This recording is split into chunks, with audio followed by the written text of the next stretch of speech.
है क्या? चलिए, रिसिया, जो सवाल आपसे नीट में पूछेगा उसी के बारे में हम लोग सिर्फ चर्चा करेंगे। हेलो डॉक्टर गौरांगी, क्या हाल है? आपकी क्लिनिक बढ़िया चल रही है? आई वाली हेलो सर। हाँ रिसिया, रिसिया के बारे में बात करते हैं। इसका जो स्पोरोफाइट होता है, ध्यान से सुनिए हमारी बात। इसका जो स्पोरोफाइट होता है बेटा, बहुत ही सिंपल होता है। जनरली जो स्पोरोफाइट होता है उसी के अंदर फूड, सीटा और कैप्सूल पाया जाता है, गेमेटोफाइट के अंदर नहीं पाया जाता। आपके ब्रायोफाइट में आप हमने यह पढ़ा था कि गेमेटोफाइट के ऊपर स्पोरोफाइट पूरी तरीके से डिपेंडेंट होता है, ठीक है। यहाँ पर इस स्पोरोफाइट में जो फूट है और जो सीटा है वो होता है एब्सेंट। सिर्फ पाया क्या जाता है? सिर्फ और सिर्फ कैप्सूल पाया जाता है, only capsule present, only capsule present, ठीक है। यहाँ पर जो मेल रिप्रोडक्टिव ऑर्गन है, मेल रिप्रोडक्टिव ऑर्गन और फीमेल रिप्रोडक्टिव ऑर्गन, ये दोनों सेम थैलस पर पाए जाएंगे। क्या लिख सकते हैं? Present on same thallus, present on the same thallus. ये सिंपल सी बात है रिसिया के बारे में, ठीक है। अब अगला दूसरा क्लास इसका आता है, उस क्लास को हम बोलते हैं एंथो सीरोटॉप्सिडा, एंथोसीरोटॉप्सिडा, ठीक है, एंथोसीरोटॉप्सिडा।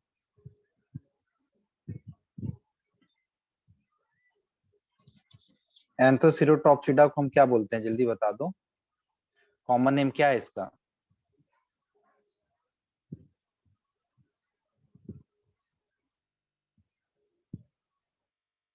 क्या पढ़ते हो यार तुम लोग?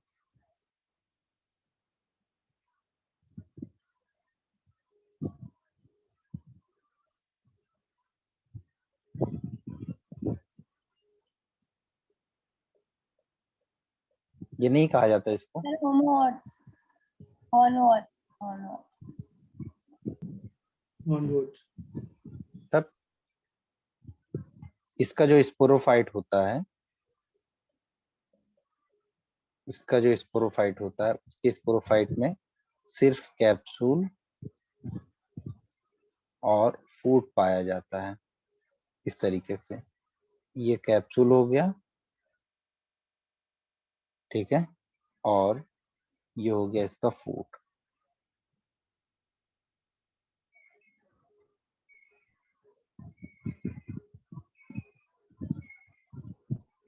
ये इसका फूड हो गया, ये फूड हो गया, और ये हो गया इसका कैप्सूल। सिर्फ ये दो चीजें, सीटा इसमें नहीं पाया जाता, ठीक है। इसका एग्जाम्पल क्या है? इसका एग्जाम्पल है नोटोथाइलस, नोटोथाइलस और एंथोसिरोस।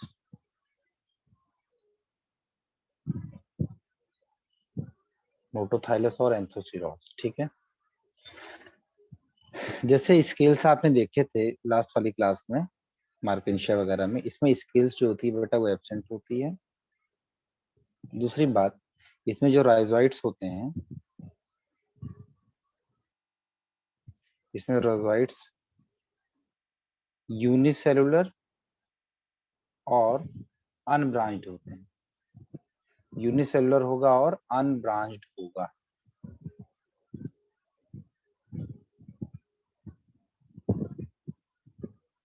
यूनिसेलुलर और अनब्रांच्ड, ठीक। इसमें देखिए जैसे एक सेकंड नोट करना था थोड़ा सा।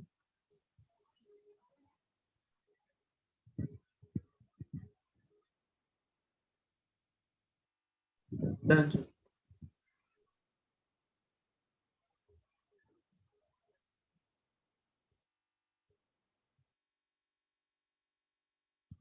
ये प्रोथैलस है और ये क्या है? गेमिटोफाइट, ठीक। इस बात को याद रखना, ये आपका गेमिटोफाइट है। इस गेमिटोफाइट में ये आपका स्पोरोफाइट है ये। और ये जो स्पोरोफाइट होता है ये कैसा है, हॉर्न लाइक है। क्या है, हॉर्न लाइक। तो ये हो गया आपका हॉर्न लाइक स्पोरोफाइट, इसीलिए इसको हम हॉर्न वर्ड कहते हैं। सिंपल सी बात ये है कि ये जो स्पोरोफाइट होता है वो ग्रीन होता है, ठीक है, फोटोसिंथेटिक होता है। ठीक, ये क्या है, ये स्पोरोफाइट आपका ग्रीन है, इसकी वजह से ये फोटोसिंथेटिक है। ये ग्रीन है, फोटोसिंथेटिक है, ठीक है। इसीलिए हम इसको बोलते हैं कि this is semi parasite on gametophyte. इस बात को जस्टिफाई करो कि ये सेमी पैरासाइट क्यों है गैमेटोफाइट के ऊपर। नहीं बोलो, वजह सुनो। वजह ये है कि इसके पास तो राइजोइड्स वगैरह होंगे, लेकिन ये जो स्पोरोफाइट है इसके पास राइजोइड नहीं है। तो मिनरल्स और वाटर के एब्जॉर्प्शन के लिए ये डिपेंडेंट है किसके ऊपर, इस गैमेटोफाइट के ऊपर डिपेंड है। लेकिन ये ग्रीन कलर होने की वजह से अपना खाना ये खुद बनाएगा, लेकिन खाना बनाने के लिए जो रॉ मटेरियल है, लाइक वाटर हो गया, मिनरल्स हो गया, ठीक है, उसको कहाँ से ही लेगा, उसको लेगा ये इस गैमेटोफाइट से। इसीलिए इसको क्या बोलते हैं बेटा, सेमी पैरासाइट कहते हैं इसको। Is it clear? Yes sir. Sporophyte क्या होता है बेटा, फोटोसिंथेटिक होता है। और स्पोरोफाइट का एक और पार्ट है यहाँ पर, इसका इसका जो बेसल पार्ट होता है, बेसल पार्ट, नीचे वाला बेसल पार्ट,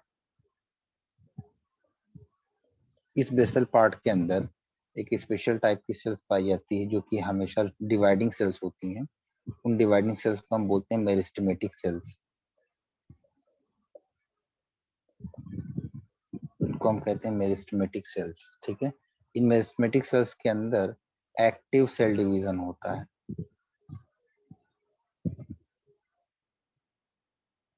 इनके अंदर एक्टिव सेल डिवीजन होता है, ठीक है। ये इतनी सी बात है इसके अंदर बेटा। ठीक, आगे देखो,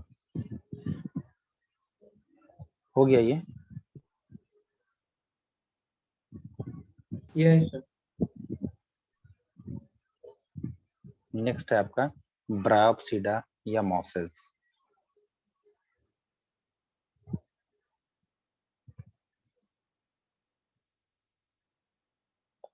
देखो कुछ लोग यहाँ पर पेरिस्टोमियल टीथ वगैरह के बारे में भी आपको पढ़ाते हैं, तो बट हमें उसको पढ़ने की जरूरत नहीं है, क्योंकि हमारी एनसीईआरटी में चीजें मेंशन नहीं है, ठीक है। ब्रायोप्सिडा का जो मेंबर होता है उसको हम बोलते हैं मॉसेस। उसको हमने कहा मॉसेस, ठीक है। यहाँ पर भी वही चीजें होती हैं। स्पोरोफाइट जो होता है वो सेमी पैरासाइट होता है, कहाँ पर, गैमेटोफाइट के ऊपर, ठीक है। इसमें सिंपल सी बात आप देखिए, ये आपका स्ट्रक्चर ऐसा है,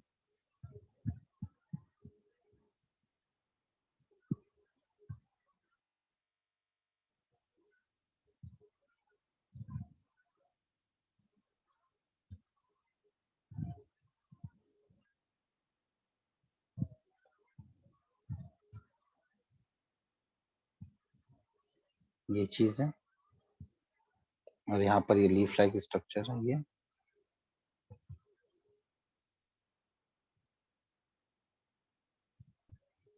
और यहाँ पर आपको दिखाई पड़ेगा rhizoid,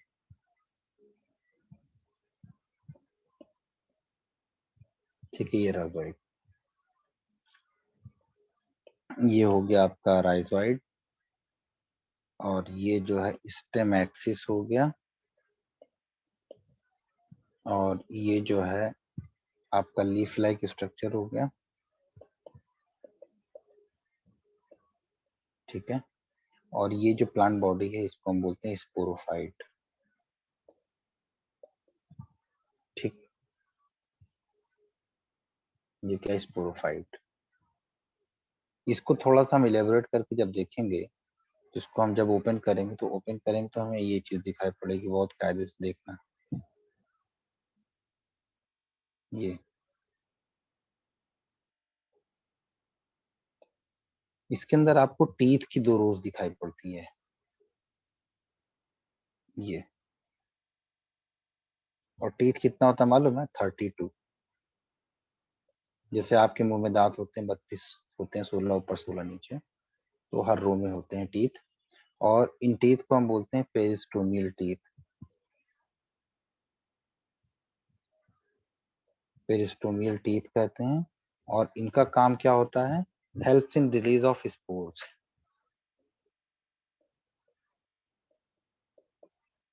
helps in release of spores. It helps in release of spores. ठीक है, क्या करते हैं? Helps in release of spores. ये फ्यूमेरिया है।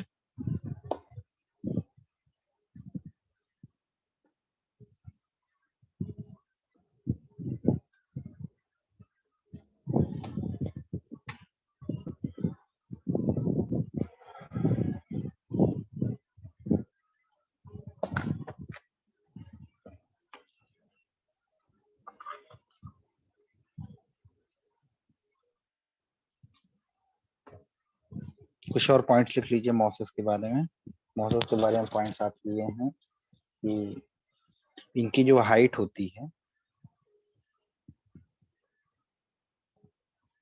1 mm से लेकर के ये 2 मीटर तक इनकी हाइट हो सकती है। ठीक है, but most of the species के अंदर की हाइट जो होती है वो 15 सेंटीमीटर के लगभग होती है। तो यहाँ पर नेक्स्ट पॉइंट आपको बताऊं मैं कि इनका जो प्रीडोमिनेंट स्ट्रक्चर होता है वो गैमेटोफाइट होता है। आप जानते हैं ब्रायोफाइट का नेचर है। गैमेटोफाइट इनका डोमिनेटिंग स्ट्रक्चर होता है।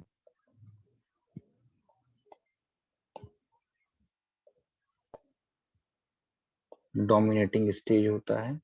इस गैमेटोफाइट के 2 सब स्टेजेस आपको दिखाई पड़ते हैं। ठीक है, पहला होता है protonema stage. Protonema, it is the first stage. और दूसरा होता है आपका लीफी स्टेज। दूसरा होता है leafy stage. This leafy stage is the second stage. ठीक है, आपको मैंने बताया था कि यहाँ पर जो डेवलपमेंट होता है प्रोटोनीमा का वो डायरेक्टली स्पोर से डेवलप होता है। बाकी दूसरे में हमने बताया था मार्किंशिया वगैरह में इनडायरेक्टली स्पोर से, मतलब इनडायरेक्टली डेवलप होता है, सेकेंडरी प्रोटोनीमा बनता है। याद आया कुछ? कल ही बताया था ना हमने आपको। कोई कुछ बोलेगा नहीं, है ना? बताया तो। कल बताया था हमने, वो सब भूल गए होगे आप।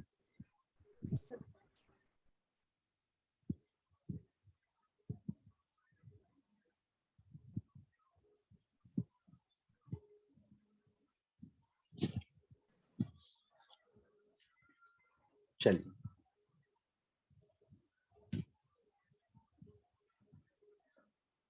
और कुछ जरूरी बात है यहाँ पर देखिएगा।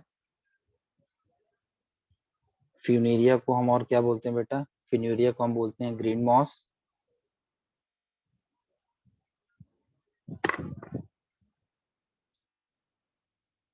Done sir.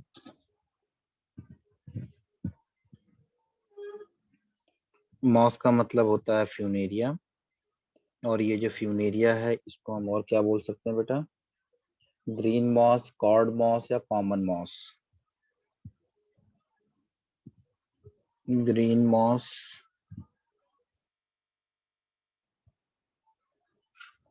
Cord moss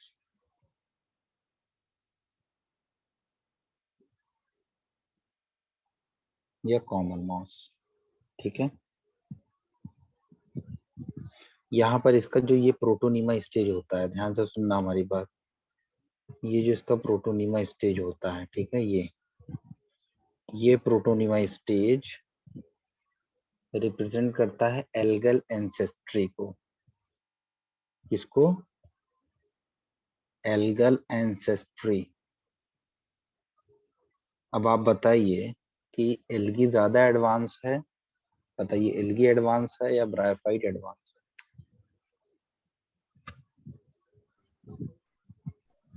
algae. जवाब। कौन कहा ये एल्गी? ब्रायोफाइट। ब्रायोफाइट ज्यादा एडवांस है ना, ब्रायोफाइट आपका ज्यादा एडवांस है। तो अगर किसी एडवांस कैरेक्टर के अंदर या एडवांस ऑर्गेनिज्म के अंदर उसके प्रीवियस यानी प्रीवियस उसका जो पूर्वज है, एंसेस्टर है, उसके कैरेक्टर अपीयर होना शुरू हो जाएं, तो इवोल्यूशन के इतिहास में उस टर्म को क्या कहा जाता है?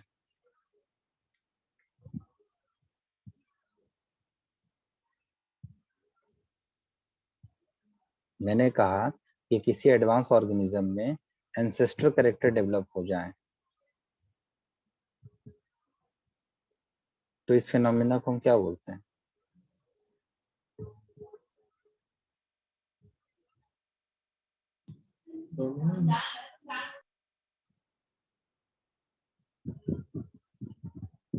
बता दो। शेफाली, पढ़ा है ना?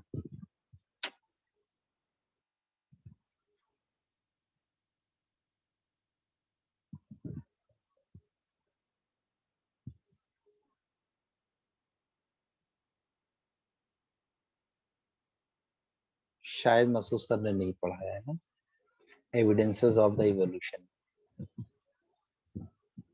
है ना? क्या भाई गौरांगी, इधर देखो हमारी तरफ, एक बार हमारी तरफ देखो, नहीं पढ़ा है ना हमने?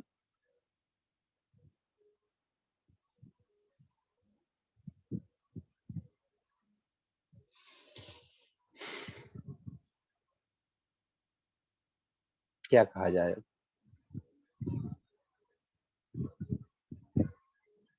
चलो,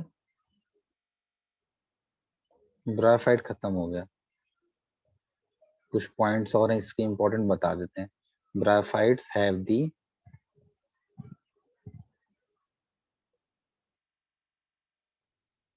smallest sporophytes of all extant plant groups.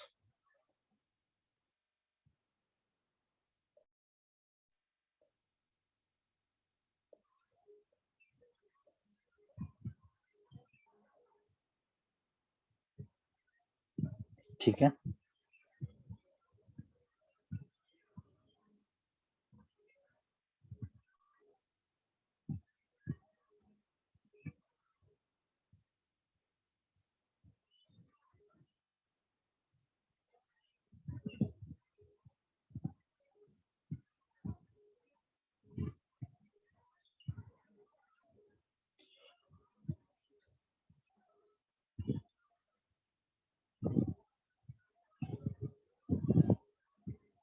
देखो ये होता है ऐसा ही स्ट्रक्चर, देखना ध्यान से, इसका ये ऐसा ही स्ट्रक्चर होता है ये, और फिर यहाँ पर आपको दिखाई पड़ता है ये स्वोलन पार्ट।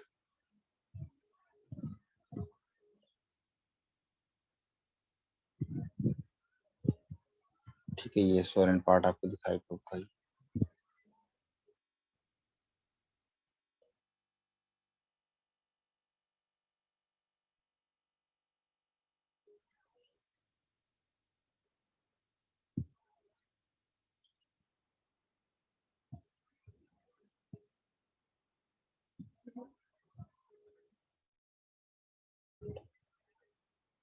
और यहाँ पर इसके पॉइंट एंड पर एक चीज लटकी हुई दिखाई पड़ती है आपको, ये ऐसी, इसको हम बोलते हैं कैलिप्ट्रा।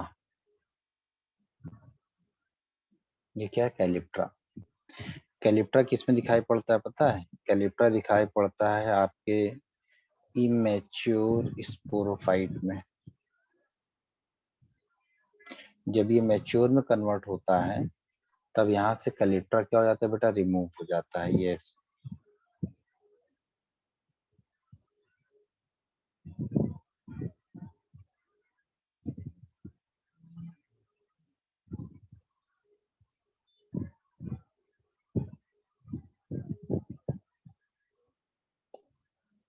यहाँ से कैलिप्ट्रा हो जाता है रिमूव, और कैलिप्ट्रा की जगह पर हमें क्या दिखाई पड़ता है, एक छोटी सी ओपनिंग यहाँ पर दिखाई पड़ती है। इस छोटी सी ओपनिंग को हम बोलते हैं ओपर्क्यूलम। ठीक है, इसको हम बोलते हैं ओपर्क्यूलम।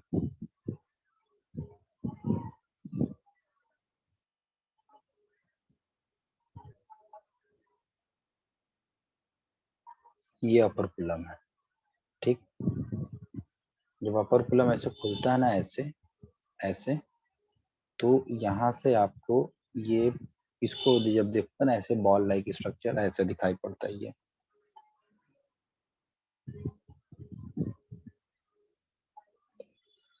ये ऐसे दिखाई पड़ता है।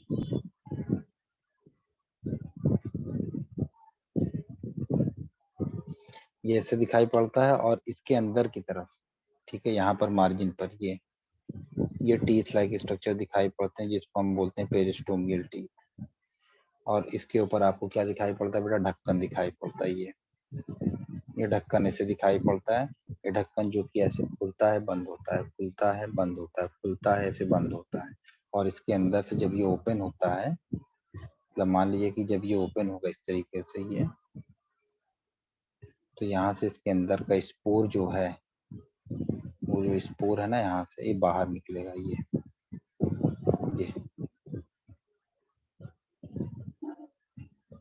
ये स्पोर यहाँ से बाहर निकलेगा।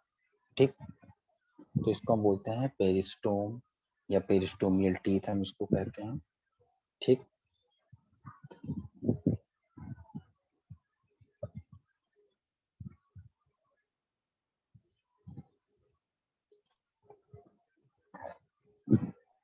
मैंने कहा था कि इसकी दो रो होती है ना टीथ की, जैसे मान लीजिए ये टीथ की दो रो होती है, एक ये ऊपर रो पे होती है और एक अंदर साइड पर होती है।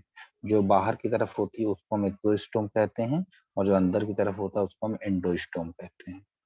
ये बाहर वाला जो टीथ होता है उसको हम बोलते हैं एक्सोस्टोम, और जो अंदर वाला होता है उसको हम बोलते हैं एंडोस्टोम। ठीक है, एंडोस्टोम। और हर रिंग में कितने टीथ होते हैं, 16 टीथ होते हैं। इसमें भी 16 होगा और इसमें भी 16 होगा। इस तरीके से 16 दूनी 32 टीथ होते हैं। ठीक है,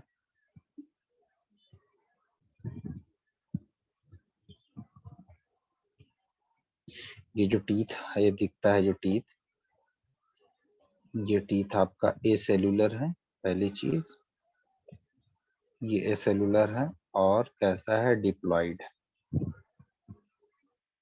ए सेलुलर है और डिप्लॉइड है।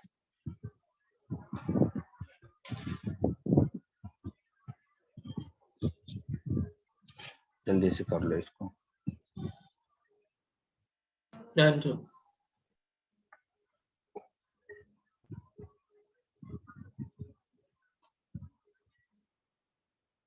आप सोचो, इसका जो एक्सोस्टोम है, इसका जो एक्सोस्टोम है, वो एक्सोस्टोम का नेचर होता है हाइग्रोस्कोपिक। हाइग्रोस्कोपिक का मतलब ये वाटर लविंग होता है। जब कोई चीज वाटर को एब्जॉर्ब करेगी तो उसके अंदर प्रेशर जनरेट होगा कि नहीं होगा, है ना, उसके अंदर प्रेशर जनरेट होगा। जब प्रेशर जनरेट होगा तो वो प्रेशर किसके ऊपर पड़ेगा, अपर कूलम के ऊपर पड़ेगा। जब अपर कूलम के ऊपर पड़ेगा तो अपर कूलम जाएगा खुल। जब अपर कूलम खुल जाएगा तो अंदर से क्या होता है, जो स्पोर्स है वो बाहर आ जाता है। बड़ी सिंपल सी बात है कि जब कभी भी हम सीड के जर्मिनेशन की बात करते हैं, सब कॉमन चीज है जो आपके आसपास होता है। तो पहले हम मिट्टी को क्या करते हैं, गीला करते हैं। मिट्टी को गीला करने के बाद उस मिट्टी को क्या करते हैं, उसको जोतते हैं हल से, मिट्टी को भुरभुरा करते हैं। फिर उसके बाद सीड का डिस्पर्सल करते हैं। जब सीड का डिस्पर्सल कर देते हैं, गेहूं में तो नहीं, धान में हम फिर से पानी छोड़ डाल देते हैं। गेहूं में पानी नहीं डालते, गेहूं में उतना प्रॉपर मॉइस्चर उसको मिल जाता है। तो फिर गेहूं का सीड क्या होता है, वो जर्मिनेट करता है। पानी मिलने के बाद ही वो जर्मिनेट करता है। तो आपने एक फिनोमेना पढ़ा होगा, इम्बाइबिशन। आपने फिनोमेना पढ़ा होगा imbibition, that is the surface phenomena, जहाँ पर वाटर एब्जॉर्ब होता है और सीड क्या करता है, जर्मिनेट करता है। जैसे दरवाजा जो है चुचुर चू करके खुलता है ना बरसात के सीजन में, तो दरवाजा भी क्या हो जाता है, वो इम्बाइब हो जाता है, वाटर को एड्सॉर्ब करता है, एडजॉर्ब, एडी एड्सॉर्ब, एब्जॉर्ब अलग होता है, एब्जॉर्ब एक बल्कि फिनोमेना है, परमानेंट फिनोमेना है। एड्सॉर्प्शन जो होता है वो सरफेस फिनोमेना है, टेम्परेरी फिनोमेना है। बरसात का सीजन खत्म होते ही आपका दरवाजा फिर से सही हो जाता है, लेकिन जैसे बरसात आती है आपका दरवाजा ऐंठ जाता है गुस्से से आके। ठीक है, तो यहाँ पर भी ऐसे ही होता है। जो इसका एक्सोस्टोम है, वो एक्सोस्टोम का नेचर होता है हाइग्रोस्कोपिक। ये वाटर को एब्जॉर्ब करता है। जब वाटर को एब्जॉर्ब करेगा तो वही इम्बाइबेशन वाला फिनोमेना होगा और जनरेट होगा, और उस प्रेशर की वजह से जो अपरकुलम है वो ओपन हो जाएगा, और उसके अंदर से, कैप्सूल के अंदर से जो भी स्पोर्स हैं वो बाहर की तरफ डिस्पर्स हो जाएंगे। इसीलिए इस बेसिस पर कहा जाता है कि the peristomial teeth which is arrange in the two ring, outer one is the exostome, inner one is the endostome, having 16 teeth in each ring, that is the 32 teeth, are help in the seed or spore dispersal, not seed, spore dispersal का काम करते हैं। ठीक है, ये simple सा concept. ठीक है, ये इतनी सी बात है, आपको ये बात समझनी चाहिए।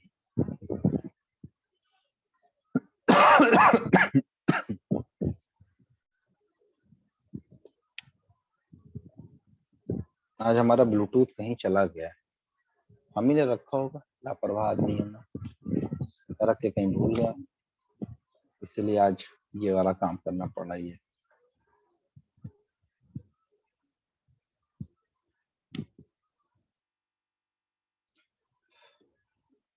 स्फेग्नम जो होता है ना, स्फेग्नम, स्फेग्नम का नाम सुना होगा।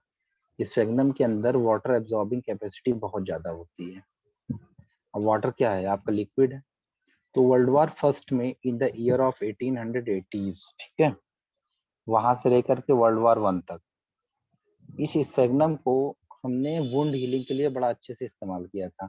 अब स्फेग्नम क्या, वाटर को बहुत ज्यादा एब्जॉर्ब कर रहा है, तो कहीं चोट लग गई, अगर इसको लगा दिया बैंडेज के तौर पे, तो वो कितना सारे के सारे ब्लड को क्या करेगा, सोक कर लेगा, सोक कर लेगा, सुखा लेगा। तो जख्म के हीलिंग में हमारी मदद मिलती है स्फेग्नम को, इसीलिए इसको हम कॉटन मॉस भी कहते हैं, ड्राई स्फेग्नम को। ठीक है, and dry स्फेग्नम has the great water absorbing capacity. Exam में पूछ लेगा आपसे, आपसे 4 ब्राफाइट का नाम दे देगा और पूछेगा which one have the greatest water absorbing capacity, तो आपका जवाब होगा क्या, ड्राई स्फेग्नम। क्या होगा, ड्राई स्फेग्नम।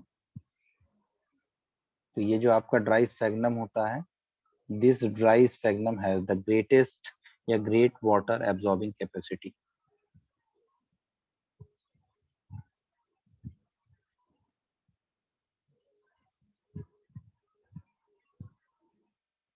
इसीलिए देखिए, जो प्लांट्स वगैरह होते हैं, जैसे सीडलिंग हो गया, कुछ प्लांट्स हो गए जिनको हम ट्रांसपोर्ट करते हैं, एक जगह से दूसरी जगह को ट्रांसपोर्ट करते हैं, तो उनको हम इसी स्फेग्नम वाले ड्राई स्फेग्नम में रखते हैं। और ड्राई स्फेग्नम में हम पानी अगर डाल देंगे तो वो पानी उसी के अंदर बहुत ज्यादा होल्ड रहेगा, और वो पानी इधर उधर नहीं जाएगा। ठीक है,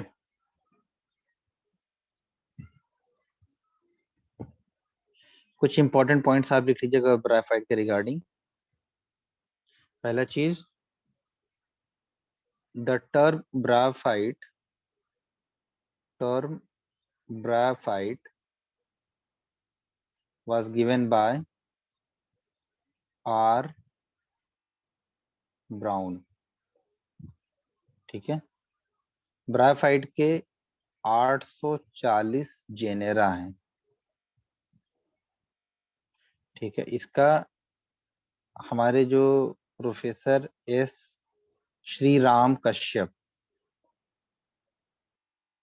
श्रीराम कश्यप, ये जो है father of Indian bryology, father of Indian bryology. Bryology समझ ही गए होगे कि स्टडी ऑफ ब्रायोफाइट को हम ब्रायोलॉजी कहते हैं। एक आपके साइंटिस्ट हैं, अब इंडिया वाले हैं तो इंडिया वाले ही रहेंगे, बाहर वाले भी तो कोई ना कोई होगा। बाहर वाले हेडविक अंकल हैं। जो हेडविक अंकल हैं, इनको कहा जाता है फादर ऑफ ब्रायोलॉजी।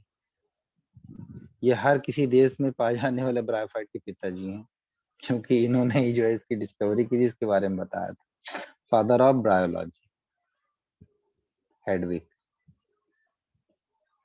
ठीक है,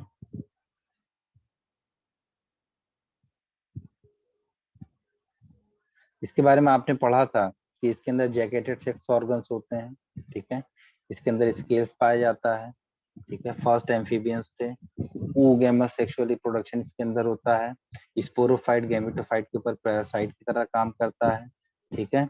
और इसके अंदर जो स्पर्म होता है वो बाइफ्लैजिलेटेड होता है, कोमा शेप का होता है, और जो इस चीज को रिप्रेजेंट करता है कि इसकी जो एंसेस्ट्री है वो कैसी है, एक्वेटिक है।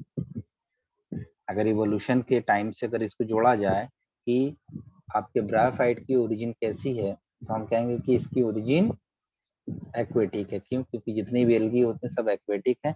और एल्गी के बाद जो हमारा अगला जो फाइलम आया था वो फाइलम ब्रायोफाइटा था। ब्रायोफाइटा के बारे में हम लोगों ने पढ़ा। कई सारे एविडेंसेस जिस चीज को रिवील करते हैं कि इसकी जो एंसेस्ट्री है वो कैसी है, वो आपकी एक्वेटिक है। जैसे स्पर्म का बाइफ्लैजिलेट होना, स्पर्म का बाइफ्लैजिलेट होना, और पानी का रिक्वायरमेंट होना, कि पानी रिक्वायर्ड है किसके रिप्रोडक्शन के लिए, ठीक।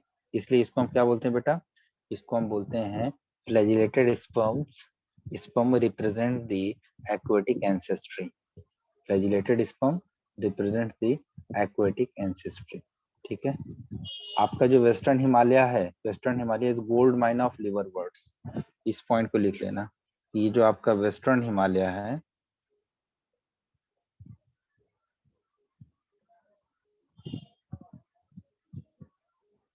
वेस्टर्न हिमालय जो है is gold mine of liver birds.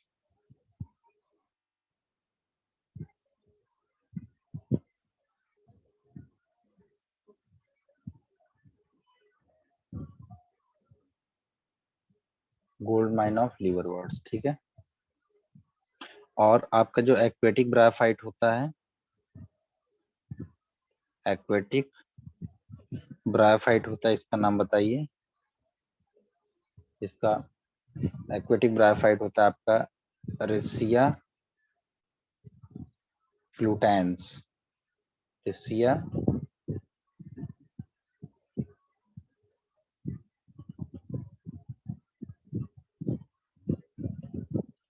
फ्लूटेंस, ठीक है।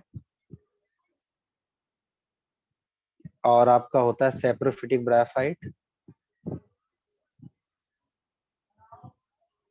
सेप्रोफिटिक ब्रायोफाइट कौन से होते हैं जरा बताओ, नाम नहीं पता? जो डेड और डिकेइंग मैटर को डिकम्पोज करते हैं। हाँ इतना पता है, कक्षा 6 के बच्चों को भी पता होता है ये सारी बात। नाम बताओ इसका, सेप्रोफिटिक ब्रायोफाइट क्या होता है? हाँ नहीं सर वो पता ना, जो लिख लो। सर वो जो क्या नाम है, काउ डंग में Maximum होता है। काउडंग पे जो होता है ना वो होता है वो तो फंजाई होता है, वो तो फंजाई फंजाई। होता है। हाँ। म्यूकर माइकोसिस तुमको भी तुम्हारे दिमाग में आ गया है। फंजाई आ गया, फंजाई। शीतल कुमारी, ठीक है। लार्जेस्ट ब्रायोफाइट कौन सा होता है? टाउसेनिया होता है। स्मॉलेस्ट कौन सा होता है? ज़ूओप्सिस होता है।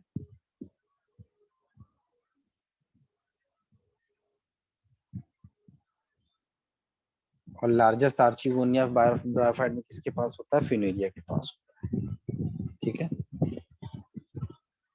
ये चीज हो गई। चलिए अब हम लोग चलते हैं किसके पास,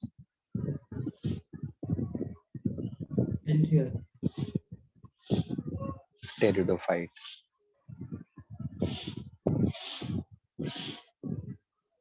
ये टेरिडोफाइट एनसीईआरटी है।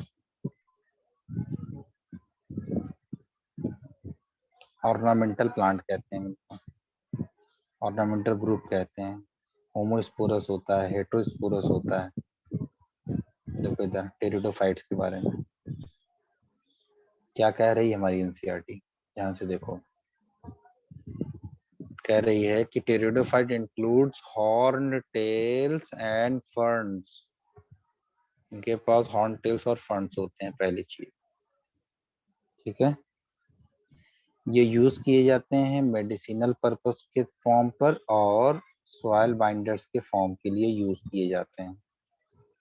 ये इंपॉर्टेंट फंक्शंस हैं। They are frequently grown as ornamentals. Ornamentals घरों में जो है उगाया जाता है इसको ऑर्नामेंटल के लिए, बड़ा खूबसूरत लगता है ये। ठीक है, ये ऑर्नामेंटल के लिए। And evolutionarily they are first terrestrial plants to possess vascular tissues। क्या होते हैं ये? vascular tissues पाए जाते हैं इसमें। First, this is the first vascular tissues that is xylem and phloem। ये इंपॉर्टेंट पॉइंट यहाँ पर है। सर जाइलम ठीक और है, फ्लोएम को वो ट्रैक्योफाइट बोलते हैं ना? हम्म ट्रैक्यो। हम्म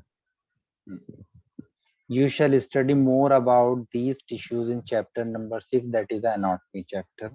The brachyphytes are found कहाँ पर पाया जाता है?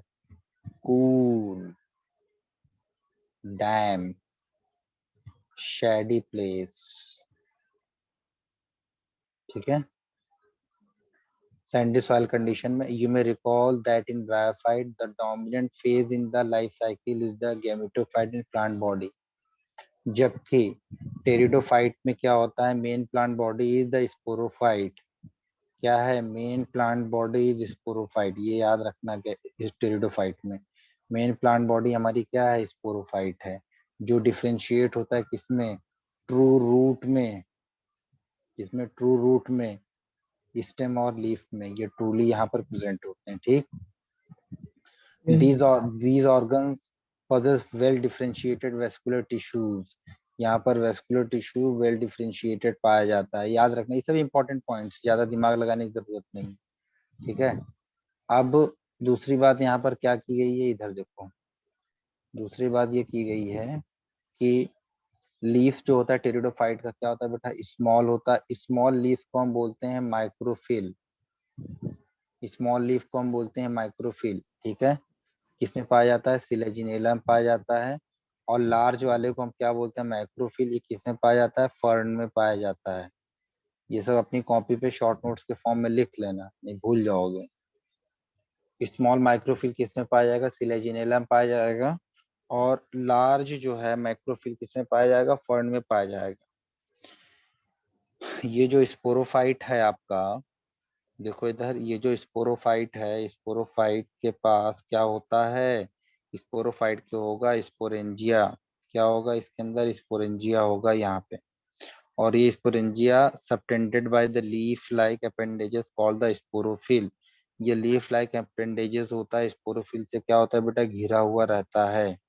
ठीक है, इन सम केसेस स्पोरोफिल में form distinct compact structure that is called the strobili या कॉन्स। क्या बनाते हैं? स्ट्रोबिलाई या कॉन्स बनाते हैं। इसके अंदर जैसे सिलेजिनेला और इक्विसीटम के अंदर पाया जाता है। The sporangia produce spore by the meiosis in spore mother cell. ये तो सिंपल सी बात है, पिछली दफा भी आपने पढ़ा था कि जो स्पोर मदर सेल होता है उसके अंदर क्या होगा भाई? उसके अंदर मियोसिस होगा। और उस मियोसिस के थ्रू क्या बनेगा बेटा? स्पोर बनेगा। The spore germinate to give rise to inconspicuous small but multicellular free living. ध्यान से सुनना, क्या कह रहे हैं हम? Multicellular free living most photosynthetic thalloid gametophyte which is called the prothallus. क्या कहेंगे उसको हम? प्रोथैलस कहेंगे। ठीक,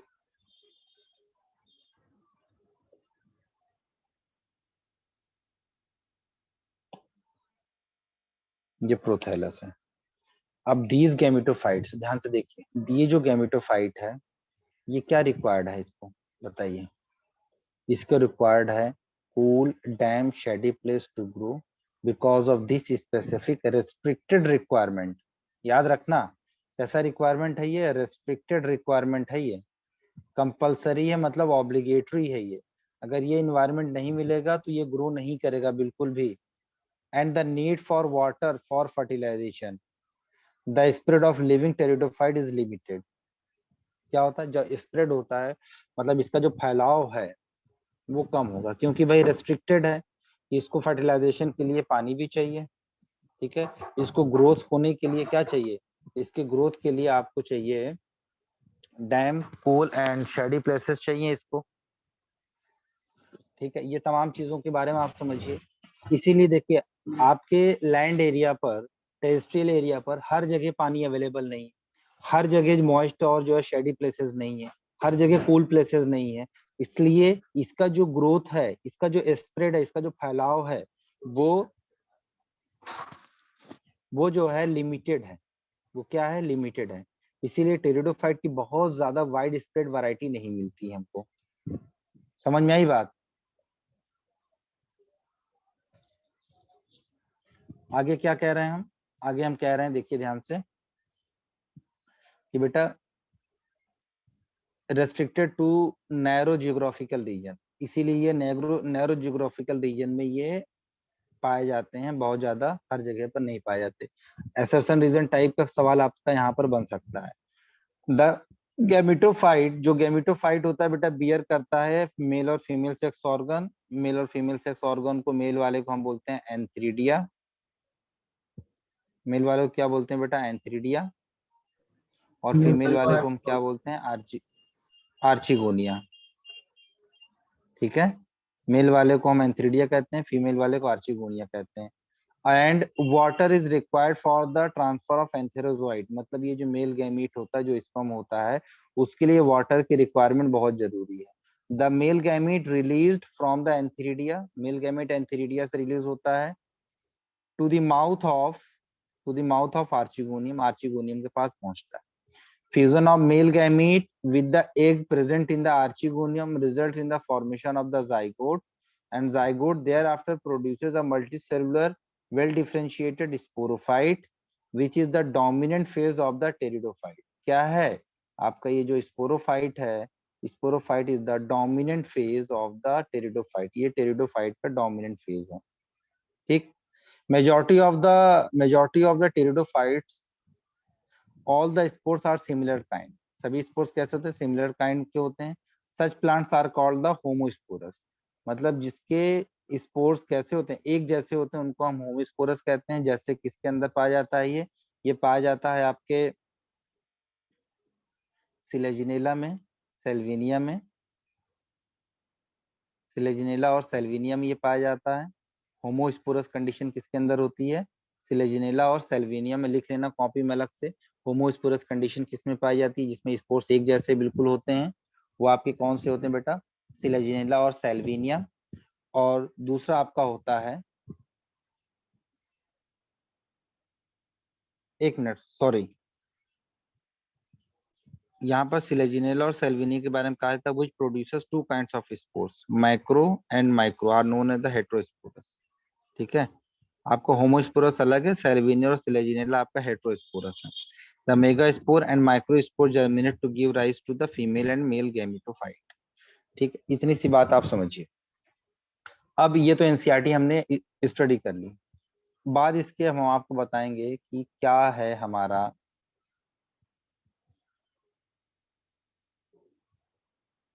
ये टेरिडोफाइट्स, आपने देखा ना ये सब, ये आपका सेल्विनिया है, ये आपका फर्न है, ये आपका इक्विसिटम है, और फिर ये आपका क्या है, सिलेजिनेला है। ये सब आप देखते हुए चलिएगा, ठीक है। चलिए हम लोग कुछ टेरिडोफाइट्स के बारे में हम लोग पढ़ लेते हैं, ठीक है भाई। चलिए, जो अभी तक हम लोगों ने सीखा है, वो ये सीखा है कि pteridophytes are first vascular plant.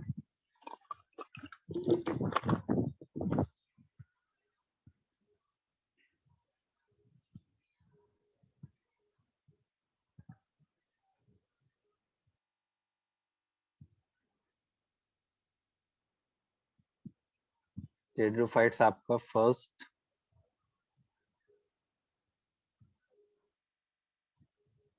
Vascular plant है।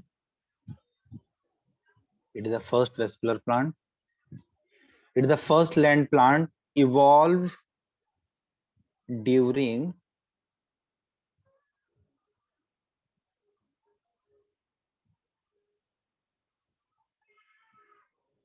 evolved during late Ordovician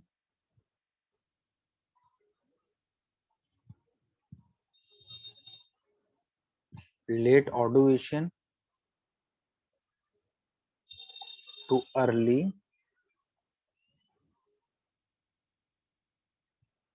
Silurian। ठीक है,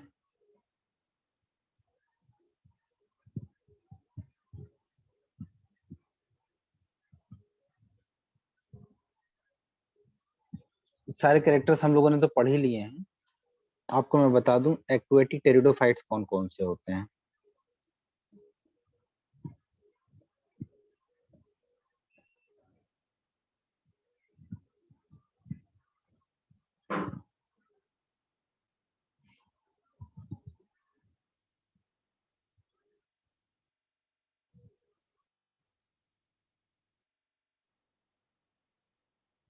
ये क्या लिखा है?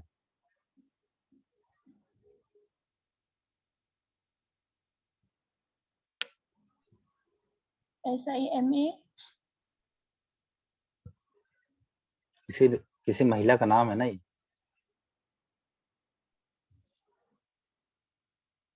सीमा। सीमा।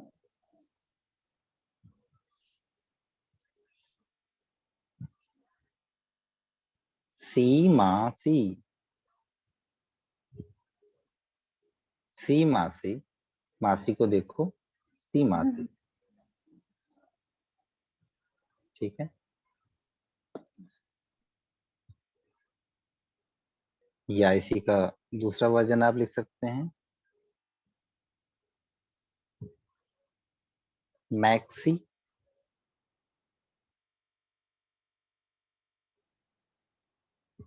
M stand for the Marsilia।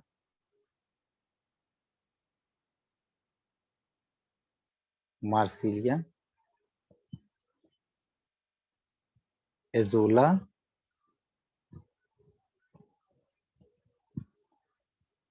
Cirripteris,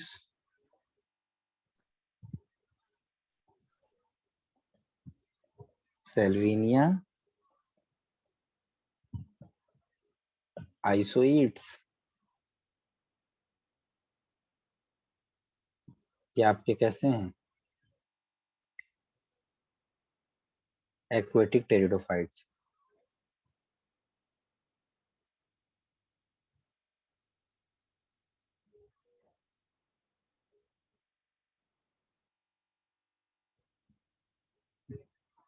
heterosporous pteridophytes कौन कौन से होते हैं?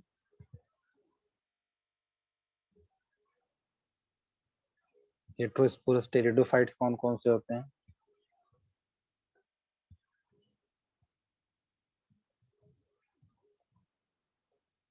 स्लेजिनेला, आइसोइड्स, सेल्विनिया, मार्सिलिया और एजोला। ठीक, बाकी की बातें हम लोग कल करेंगे। ठीक है, बाय। फिर भी नोट करना है। अरे स्क्रीनशॉट लेके बाद में कर लो, चलो।